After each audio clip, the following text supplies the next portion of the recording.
বাংলাদেশ বিমান বাহিনীর FT-7 BGI যুদ্ধবিমান নিয়মিত প্রশিক্ষণের অংশ হিসাবে সোমবার দুপুর 1টা 6 মিনিটে কুর্মিটোলাস্থ বিমান বাহিনীর AKF খন্দকার ঘাঁটি থেকে উড্ডয়ন করে।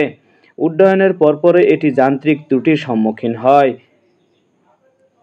দুর্ঘটনা মোকাবেলা এবং বড় ধরনের ক্ষয়ক্ষতি এড়াতে বিমানের বৈমানিক ফ্লাইট লেফটেন্যান্ট মোহাম্মদ তৌকির ইসলাম বিমানটিকে ঘন বসতি এলাকা থেকে জনবিরল এলাকায় নিয়ে যাওয়ার সর্বাত্মক চেষ্টা করেছিলেন, কিন্তু দুর্ভাগ্যবশত বিমানটি ঢাকার দিয়াবাড়িতে অবস্থিত মাইলস্টোন স্কুল অ্যান্ড কলেজের দোতলায় একটি ভবনে অনাকাঙ্ক্ষিত দুর্ঘটনায় বিধ্বস্ত হয়।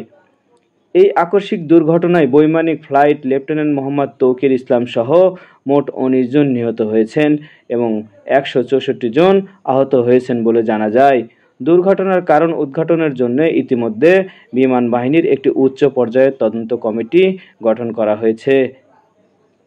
মানে একটা আওয়াজ হলো আর পড়ে গেল, আর আগুন, শুধু আগুন আর ধোঁয়া এটুকু, শুধু আগুন আর ধোঁয়া উঠতেছে। আর এখানে কিছু বাচ্চা ছিল আর গার্ডিয়ান ছিল। ক্যাম্পাসে যে ভবনটিতে যুদ্ধ বিমানটি বিধ্বস্ত হয়েছে সে ভবনটিতে জুনিয়র শিক্ষার্থীদের ক্লাস চলছিল বলে জানিয়েছেন ওই স্কুলের একজন শিক্ষক।